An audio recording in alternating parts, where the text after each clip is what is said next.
I think we all take the view that Tracey has been a breath of fresh air, and we all look forward with keen anticipation to what she's going to tell us.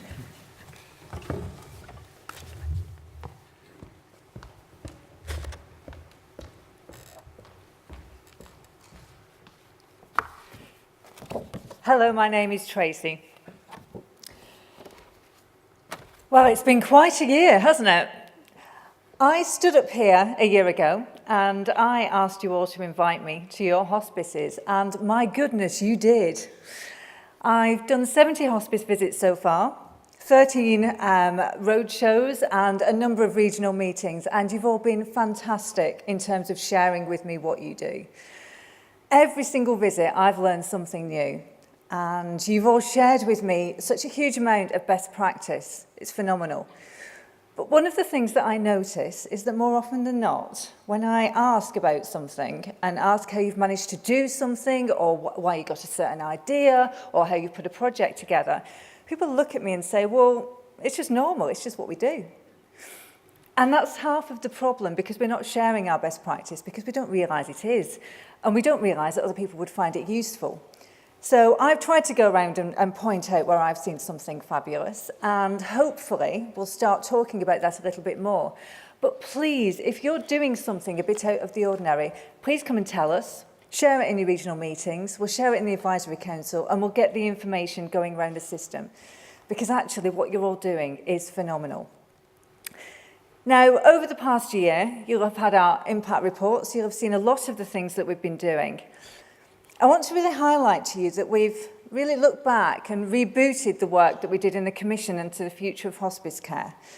And if any of you are new and sitting here and thinking, what on earth is she talking about? Please do go and visit our stand, because although the work's around 3 years ago, we did so many really useful reports that it's lots of different things you can pick out from that. And we've made a conscious effort this year to look back at that and say, how are we taking our work forward? And how are we taking all of that learning forward? Just a few things I wanted to mention from this year. Hospice IQ went live, and lots of you have been using that to share your policies and started to find it useful. It's only as useful as the information that we put in. So please do go and have a look at the forums, look at the information on there, and think about what you can add to that as well. We've been using the Oak outcome measures since we launched the resource pack in May 2015, and we'll be doing a lot more work on that, and the feedback's been fantastic. We've done quite a bit about leadership as well. We've launched the Strategic Leadership Programme. This year went really well. February next year is already booked up, but we're launching new waves. And we've really been looking at our governance support programme. I really enjoyed a session that we did this year called Peering Over the Precipice. And it really helps us to focus on some of the issues that are facing hospices at the moment and how we might best respond to them. It feels like we're entering a little bit of a new world at the moment. So in terms of hospice care in the UK, one of the things that kind of surprised me last year, I walked in and I thought, I really want to be able to tell the story of hospices. That's what we should be doing. We should be going out as Hospice UK, and we should be communicating to the world what we do. And I thought that would be quite easy. But I couldn't find the stats anywhere. So I thought, okay, this is no problem at all. I'm going to sit there on a Saturday morning and I have my laptop on my knee and a cup of tea, put some music on, devise a little Excel spreadsheet, and I'm going to go through every single annual report, and I'm going to pull out all the figures, and I'm going to get these figures for the hospice movement, because it can't be that hard. And I'll learn a lot by looking at the annual report, and it'll take me all day, but it'll be fine. So I started with the first one and sort of populated that. And then I looked at the second annual report. I thought, oh, well, they don't say number of volunteers. They say number of volunteering hours. And they don't talk about day hospice in the same way. And they've got different clinics. And so I changed my spreadsheet a bit and thought that's okay. And then I got to the third one, and it was all different again. So I tried about 5, and I thought this isn't going to work. So the next morning I came into the office and I posed an interesting developmental opportunity to the policy and advocacy team. And they responded with this, which you'll be able to find if you haven't already on our stand. And this tells a story of hospice care in 2016. And it's a really useful read. And actually, one thing I'd recommend is that you also have a look at the updated Hospice Finances report as well, which has been kindly sponsored by Hayes McIntyre. And you can pick that up on their stand. And what we know now is that hospices look after 200,000 people in this country every year, but there's still 100,000 people that we could be helping that we just can't get to. And that actually represents 44% of people. So if you're listening to a lot of the stats that are bandied around, and we've often used the ONS stats around place of death, and people will say, well, hospices, they only look after about 5% of people, because they're the number of people that die in the inpatient unit. Actually, now we can go back and say, no, we help people. We help 44% of people in this country at the end of life, and we help them when they need it, and we work with them to put a unique package together for them that is as unique and special as they are. So in terms of some of the high-level stats, then, 48,000 people used our inpatient beds, 35,000 people used day hospice, 54,000 people used hospice outpatient services, and 159,000 people were looked after at home in nearly 1 million visits. And that really does help us to tell our story that hospice is happening in the home far more than it's happening in the inpatient unit. I was also really pleased to see that hospices are helping 16,000 people in hospitals. And that's a news story, and that's something that we want to do more of.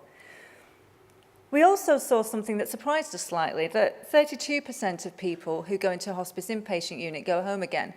And we thought that that was around 50%. So that's an interesting trend. 41,000 people also use our bereavement services.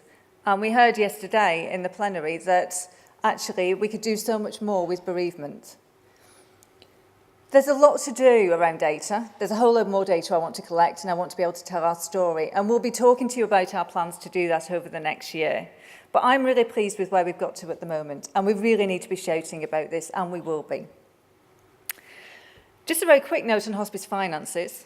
And this really shocked people on BBC Breakfast when I told the producers that hospices are raising £1 billion a year from the public every single year. Our funding is now 1.34 billion. So our income actually is up 2%, although it might not feel like it. But our charitable income last year was up 5%. So it really does show that that pressure is there on statutory income. And we know thereabouts 33% on statutory income for adults and 17% for children. So there's an awful lot that we need to do in terms of fairness. We've talked a lot this year as well about our strategy, and I've used the word we a lot. And what's been really great is that I've been out to talk to you all about what we're planning to do. And everybody's got really excited by the idea now that Hospice UK isn't just the 55 people at King's Cross. It's all of us. It's all of us together. It's the hospice movement, and we have a voice. What we've done is we've looked at our strategy in terms of working together nationally. What are the things that we can do once rather than 220 times? And what are the things that we can do more powerfully together? And how can we move? Because a movement is disruptive. We want to change things. We want to get people's attention. And we're also great in hospices about being flexible and doing things a little bit differently. So how can we harness that nationally? And it's been that real focus on the fact that all of our beneficiaries together are the people that we look after, and their families, and their loved ones, and their friends, and their carers. And that real focus on who are our beneficiaries and how are we doing those services, and how are we helping them?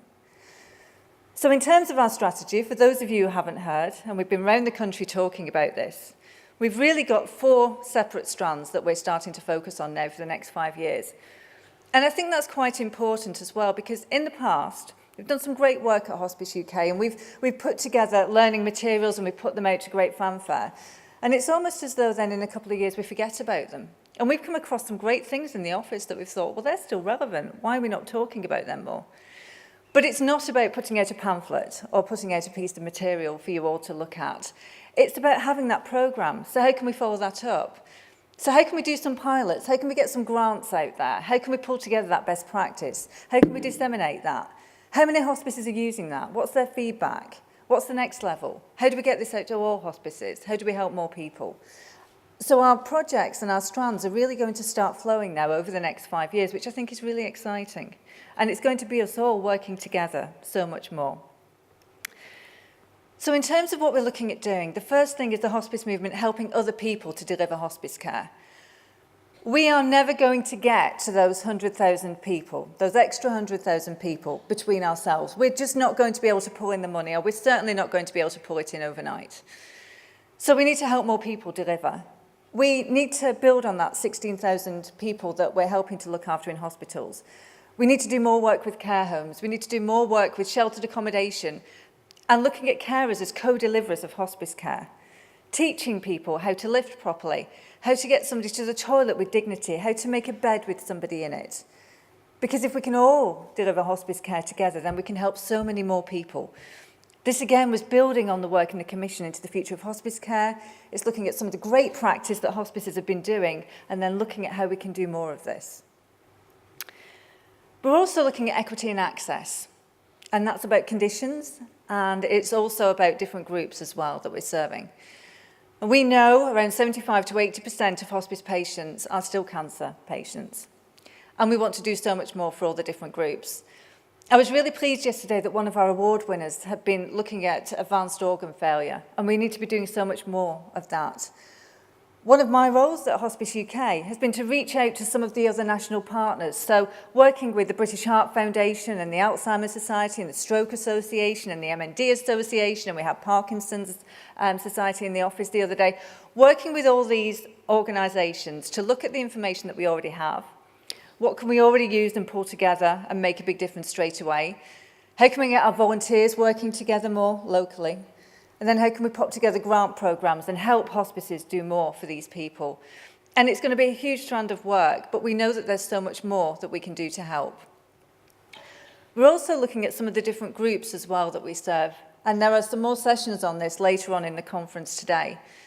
Because we heard from a CQC report this year that there are certain groups who feel disadvantaged at the end of life.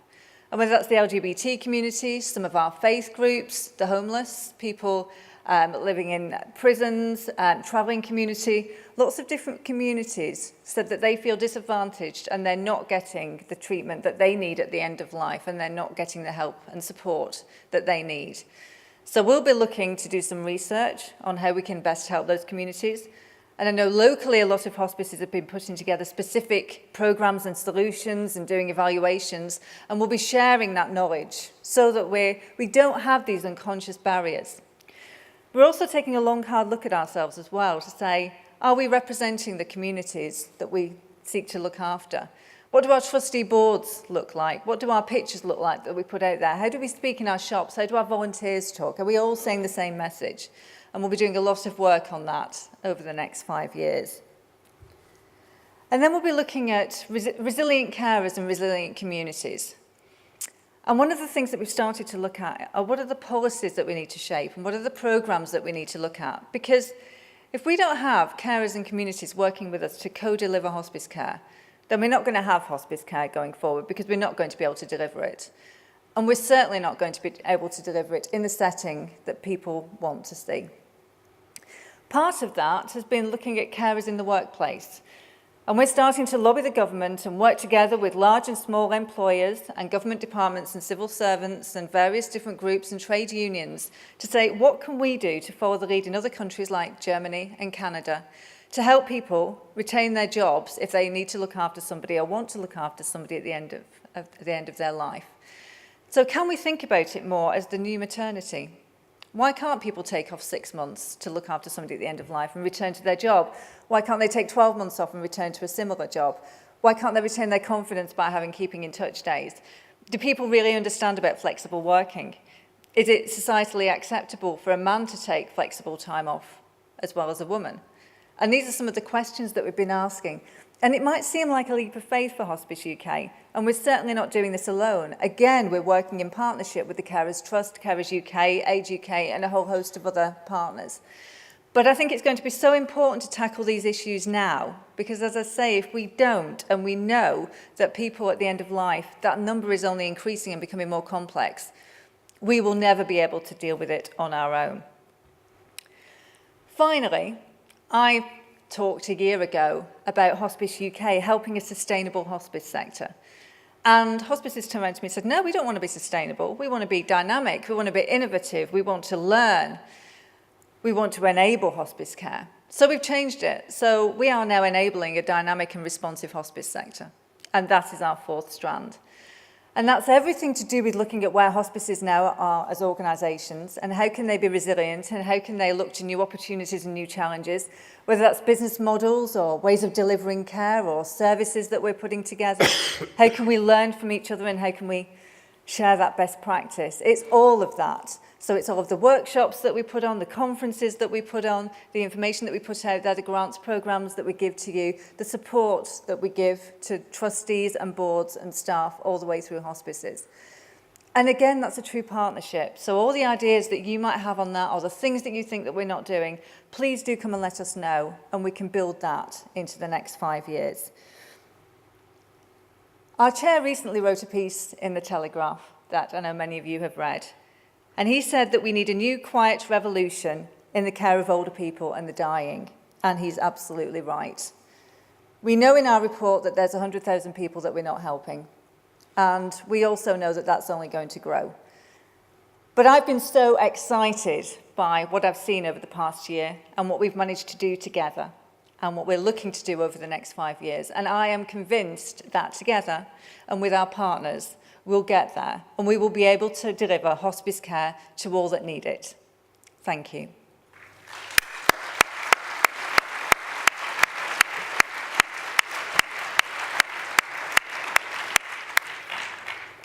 Now, the next speaker this morning, I have the great pleasure of bringing Chris Pointon up to the stage. And I think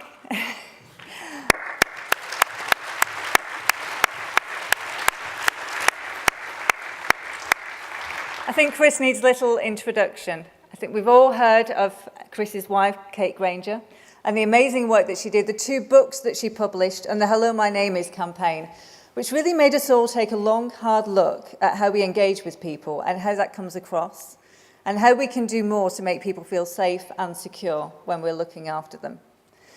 So before I introduce Chris and before I hand over the microphone, do we all have our Hello, Our Name Is cards? Do we all want to stand up?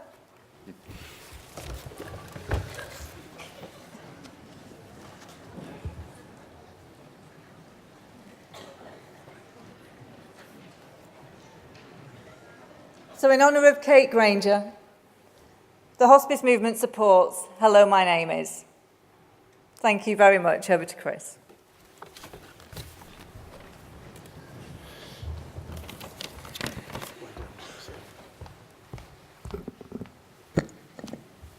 Morning, everybody.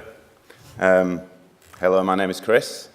Thank you for the very kind introduction, and thank you to Hospice UK for allowing me some time today to come and talk to you around an amazing woman, an amazing campaign, and a legacy that will live on for a long time. I am the late husband of, like I say, the inspiring Dr. Kate Granger, MBE. I'm sure a lot of you have heard many things about her, and some of you will have had the very fortunate pleasure of meeting her in person or speaking to her, or actually attending conferences where she's presented. I do see this as a true honouring Kate's, with Kate's legacy, as she inspired so many people that she met either through social media or in person.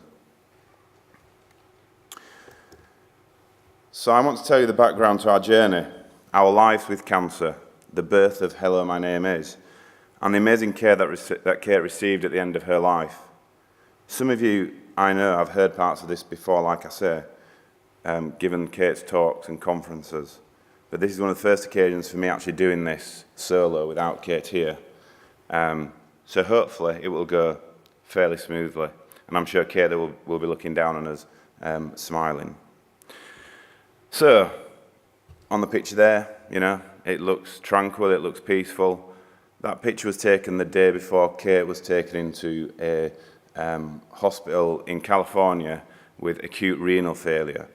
And she was 24 hours away from death, pretty much. The picture doesn't show that. She was tired, yes. She had quite a lot of pain while we were on holiday in California. We just put that down to being overworked because, as Kate was a doctor working long hours to make sure that she could get the time off for holiday, and I was enhancing my own career through the business that I work for. But I found her one day wriggling around on the bed in the hotel that we were staying at, And I took over and said, you need to go to hospital. And we did. And if we hadn't have gone to hospital on that day, then Kate wouldn't have survived a day, never mind 5 years that she actually did. So, kidney failure in the US, you know, thousands of miles away from friends, family, and the NHS, which is an organisation Kate and I both love dearly. We decided to get patched up in America. Kate had a slight operation over there, and we flew back to Yorkshire and pursued treatment within the NHS. And throughout that time, you know, after several tests and procedures, it was very clear that this was going to be a terminal diagnosis, and Kate wasn't going to get better from this. And we had to accept that from the very start. She was given sort of 6 to 12 months to live. Because it was such a rare form of cancer, it was hard to put a number on that. Kate had a desmoplastic small round cell tumour, which, like I say, normally affects young boys, and it normally has, you know, a length of life up to 12 months, hence the 6 to 12 months diagnosis. But one of the first things that Kate wanted to do, being a passionate doctor, was return to work. Her consultant had said to her, Kate, I don't think you're going to be able to work again. Kate, being the determined individual that she was, said to herself and said to me, I will work again. And she did. And on New Year's Eve 2011, Kate decided that she was going to stop chemo at that point because the quality versus quantity of life wasn't great. And she returned to work 2 weeks later, doing the job that she loved in our local hospital. She then spent several months of fairly good living. You know, we started to tick things off the bucket list. She did inspirational talks across the country. She did various fundraising activities. She wrote 2 books, as was mentioned earlier on. And yeah, we had a full life. You know, it was very busy, but we made sure that we lived it to the full. And I think that's one of the things that Kate and I adopted throughout the last 5 years, was that we should be living life to the full and capturing every day for what it is. But then, throughout that time, Kate talked often around what her values are and what her values were in life. And even before the launch of the amazing campaign, she always talked about her 4 key values. And this is, as a patient, what is important to them. So communication. You know, we talk about communication in business, we talk about it in hospitals, we talk about it in hospices. You know, communication is the key thing to everything that goes on with patients. Kate always wanted to be involved with the decisions that were being made about her. Yes, she's a doctor, so she probably knows a bit more than, you know, non-doctors, but she still wanted to be made aware of what was going on and to be truthful. The second key value that Kate had was, it's about the little things in life that really do matter. So holding a patient's hand when they're getting some bad news, you know, rather than standing over somebody in a hospital bed, sitting down next to them. It doesn't cost any money, and it takes very little time to do. But that was important. Kate was always a firm believer as well of being at the centre of every decision that was made about her, and she'd often talk about decisions that were made without her being in control of that or without her input.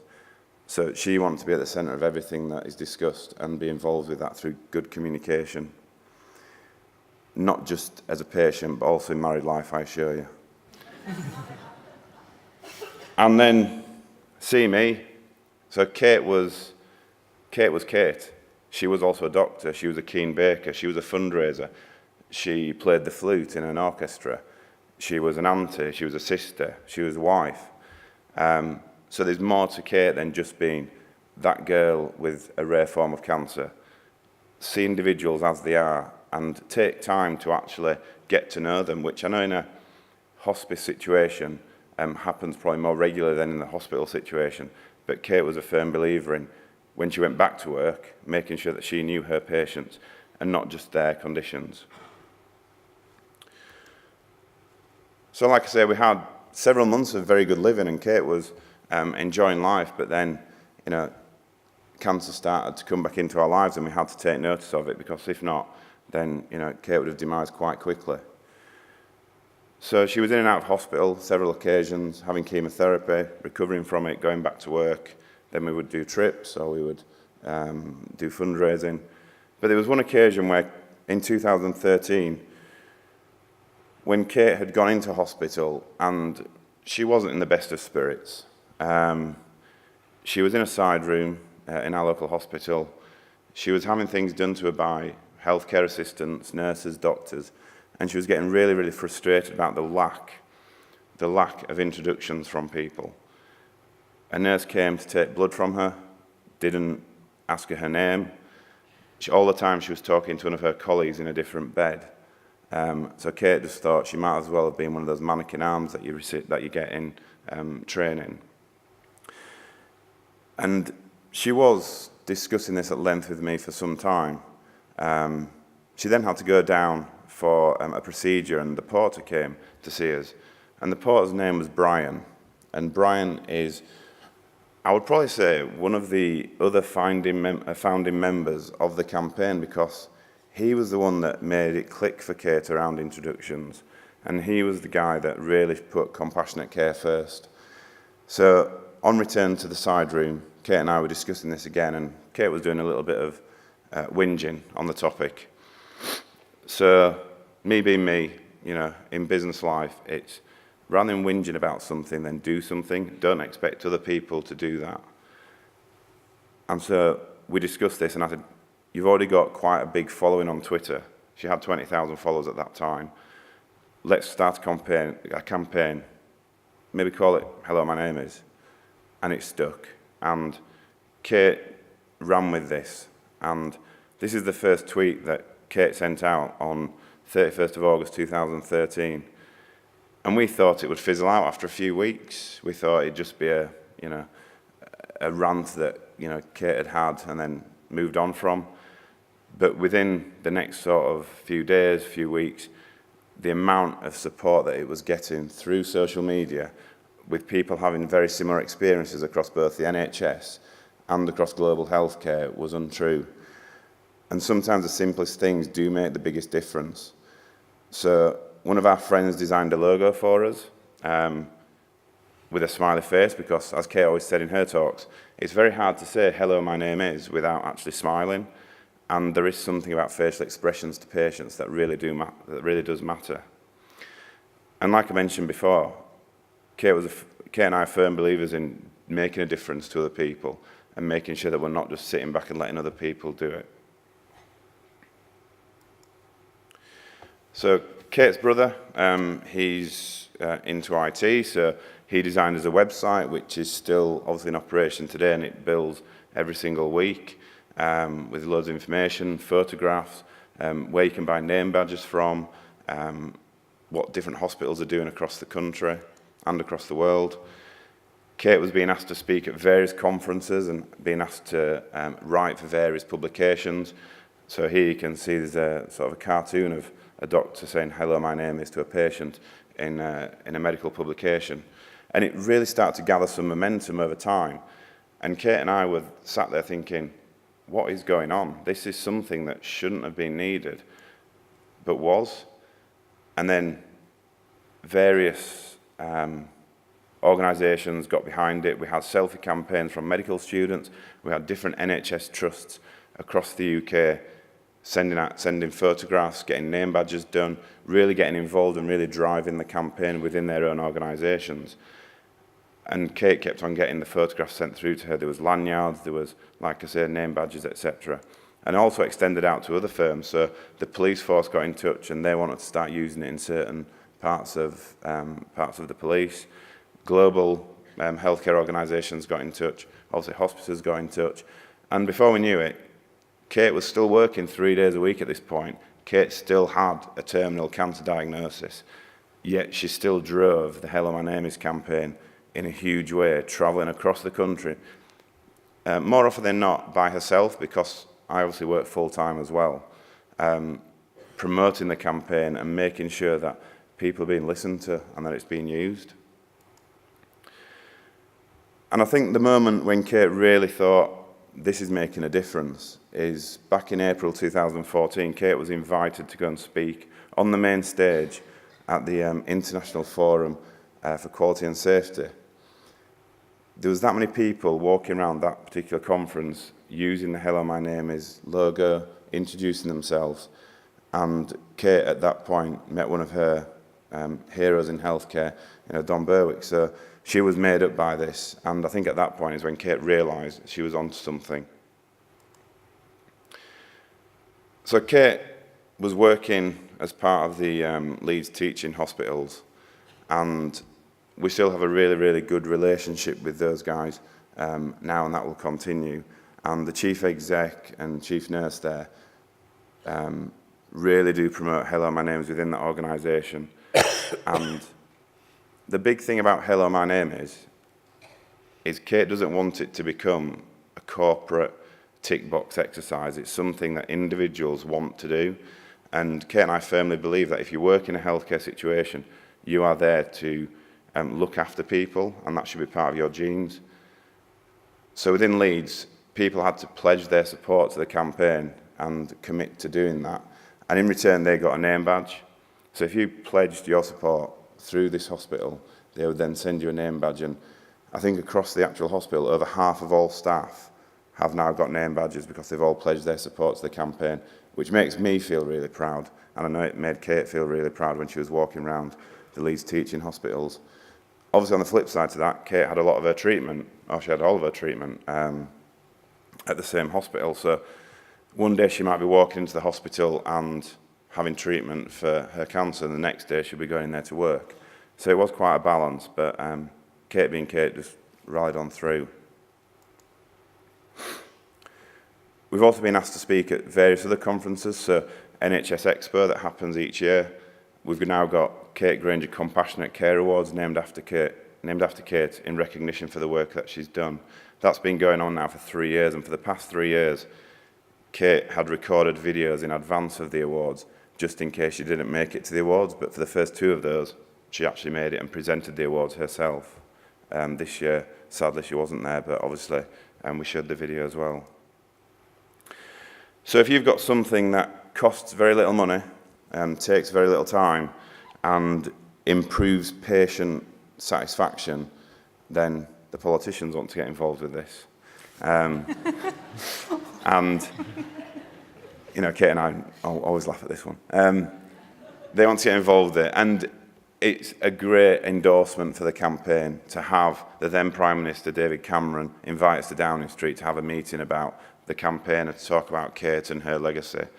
Obviously went up to see Nicola Sturgeon, and that was amazing. She actually pledged some money to support the campaign.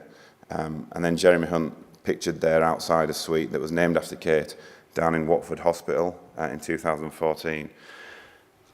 And it was also quoted in response to the Francis inquiry to the mid-staffs. And Kate was proud of that because it does show that it does make a difference, but doesn't have to cost any money. Also within the social media realms, we had quite a big following from some celebrities to endorse the campaign. And this is more about raising the profile of the campaign and making sure that people are aware of it. It's not about celebrities endorsing it for their own benefits. Everyone will use healthcare at some point in their lives, irrespective of what job you do. If you're a celebrity, if you're a businessman, if you're a politician, everyone will need healthcare at some point. And to get the endorsements from the likes of Bob Geldof and Michelle Rowe Jr. is a great testament to the actual campaign. So, like I said, Kate was getting asked to speak all over the country and all over the world, to be honest. And the Listening to Action group contacted us and said, we want to relaunch Hello, my name is across the NHS. We're going to choose a day to do it, and we'll just be tweeting all day. It was trending all day across Twitter. There was about 50 NHS trusts that got involved with it across the UK and really drove it on this day. But the 2nd of February, Kate went into the local radio station first thing in the morning, did an interview for Radio 5 Live to talk about Hello, my name is and the campaign. She then went up to the hospital and hooked herself up to the chemotherapy that she was after. on that day, so 2 hours worth of chemotherapy. She then had to use the matron's office to do an interview with Jeremy Vine. So it was all a bit surreal at times. And Kate and I, throughout the last 5 years, have had those surreal moments on quite a regular occasion. You know, just recently, before Kate actually died, and talking to the politicians again, Kate received a really nice handwritten letter of support from Theresa May with the campaign, with the opening line being, "Hello, my name is Theresa." I know that Michael was instrumental in that, so thank you for that, because it really did make Kate smile in her last few days. So with Kate getting as many requests as she did, we wanted then to think about how can we drive it forward even further, and logistically, how can we make this possible? So I work in logistics, so I came up with the idea of, let's go on tour, let's do a UK tour, let's take a week out of our diaries, and let's get around as many NHS trusts and hospices across the UK as we can. So Kate put a tweet out one day, and within 2 hours she'd had 40 responses back saying, "Come and visit us, come and visit us." So we had to obviously consolidate that into 16 different organisations to visit over the space of a week. We had to do a route that was achievable, but we did it. And I know on that journey we visited a hospice down in Bedford, we visited St Gemma's Hospice in Leeds, and obviously various different organisations across the NHS. And it was an amazing week, and we managed to, you know, get in front of so many thousand NHS staff, which just spread the word even further. And Kate was treated like a celebrity on that tour, and I firmly believe that in the healthcare world, she actually is some kind of celebrity because she has made a difference to so many different people. And there's different ways of interacting, so it's not just around face-to-face interaction. So "Hello, my name is" could be done on the phone. We've started using sign language for "Hello, my name is." Some organisations are using different colours for visually impaired, and it's taken off in a huge way, and I'm just so glad, and I think many people are so glad that Kate managed to realise her achievement before she passed away. It's also gone global, so this is quite an outdated map now, and there's a lot more stars on there now than what there was. We regularly get contact from various places across the globe who are using actively every day "Hello, my name is." They've all got their badges, they've all got signage, but people are actually verbally using those 4 words. And there's just a few stats. You know, over the last 3 years, we've had 1.5 billion Twitter impressions on hashtag "Hello, my name is." We believe it's widely used every day, and it does form part of that therapeutic relationship between patient and healthcare worker, doctor, nurse, etc. It is all around the communication, but we do have ambassadors across the globe who are campaigning for the campaign. But it is that individual willingness to do it, so it's not about, you know, Leeds Hospital telling their staff they've got to say those 4 words.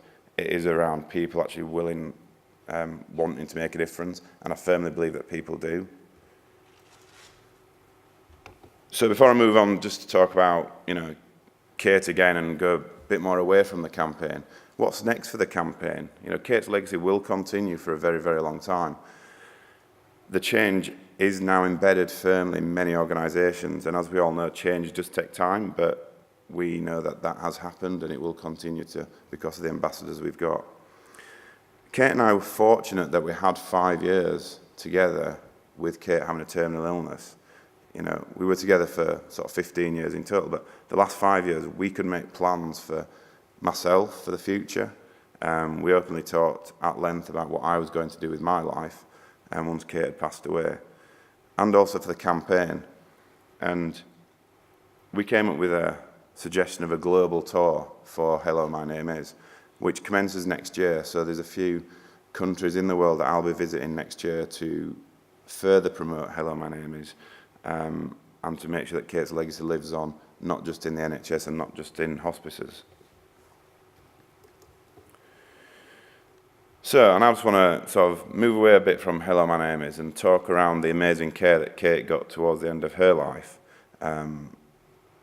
like I say, as part of the tour, we visited St Gemma's Hospice in Leeds, and Kate had good connections with the guys at that hospice. She had a friend who had passed away, who cared for at St Gemma's, and she wanted to be at the same place as where she was at the end of her life. Albeit throughout the journey of the last 5 years, Kate was adamant she wanted to die at home. But I think 2 days into the final 2 weeks of Kate's life, being at St Gemma's, she knew that that was the right place to be because it was such an amazing place to be with people there that cared for Kate, cared for myself, and other friends and family. Kate had visited there on many occasions before that as well. So she went to a Dying Matters cafe to talk about, the end-of-life care. She went there to do conferences. But then she was just invited there whenever Kate wanted to go. And that is the beauty of St Gemma's. Some of the people I know are here today. So Kerry, Jane, and there's Gemma, Helen, I think. So I'd like to personally thank those guys. If I've missed anybody who's here from St Gemma's, I do apologise. But every member of staff that we spoke to, every member at every level have just been absolutely amazing. And my thanks go out to those guys, and always will do, because they gave Kate the best end-of-life care that she could have possibly wanted. And we were surrounded by family and friends at the end of Kate's life in a very, very comfortable environment. So Kate's friend who passed away, her brother actually was part of the construction of this in the garden. And Kate spent several hours in here towards the end of her life, reflecting, contemplating, talking to myself, talking to the family and friends. And it was just a bit of a peace haven, and it made her connect with what was to come. And Kate being Kate, she still tweeted towards the end. Certain times she couldn't tweet as well as what she would have done in the past, but tweets like this one, settling into my lovely room at St Gemma's Hospice, everyone's amazing. That wasn't said just because, that was said with meaning, because Kate truly meant that. And like I said, that will live on in my memory for a very long time.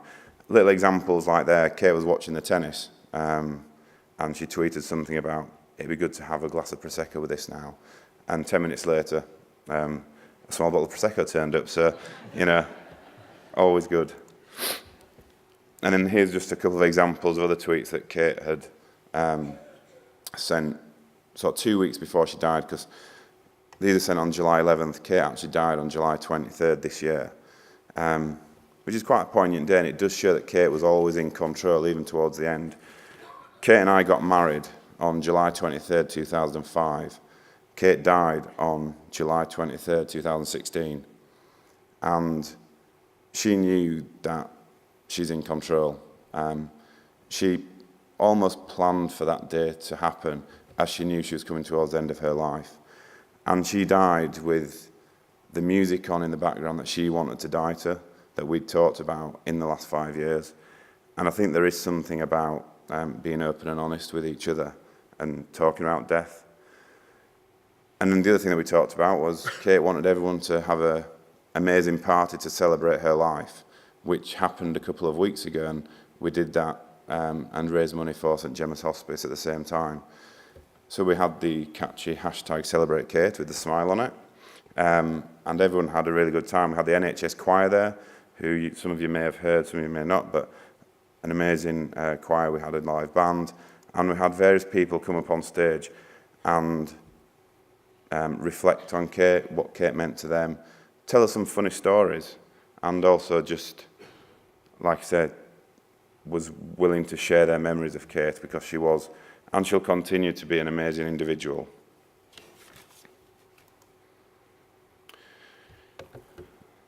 So this is the final slide. Obviously, we've talked about the books that Kate wrote. They are still available. You can download them via Kindle, or you can buy paperback versions just by logging onto that website. But I think on reflection, and from talking through the campaign and talking through Kate's life legacy that will live on, a few things. One is thank you all for listening, and thank you for, Hospice UK and in particular St Gemma's Hospice in Leeds for the amazing, amazing care that they give every single day. I've not experienced hospice care before Kate was in, so I didn't really know what to expect. And, I think somebody mentioned it earlier on. Somebody says hospice to you, and you think that's it. You think, just go in there, then a couple of days later, that's it. But in reality, that is not the case. And yes, Kate did pass away, but we knew that was going to happen. And yes, everybody dies at some stage. But if I was to plan for my own death, I don't think I could be in anywhere better than being in St Gemma's, because it was just such a nice experience and a nice way to go with very little pain. The people there were amazing, and the surroundings were amazing. So a huge, huge thank you from me and the family to, like I say, St Gemma's. I'd also like to just reflect and say, if you are thinking of making a change, or if you do spot something that seems untoward, don't let somebody else make those changes. You can make that change, and you can make a difference. Kate was terminally ill. Kate was working 3 days a week as a doctor. Kate was some days fundraising, some days baking at cake stalls, some days travelling the length and breadth of the country, talking to people, all that time having that terminal illness, and all that time being determined and making a difference. And if Kate can do it, I think anybody can. So yeah, the final thing for me is thank you, Kate, for being my inspiration, and sleep well. Thank you.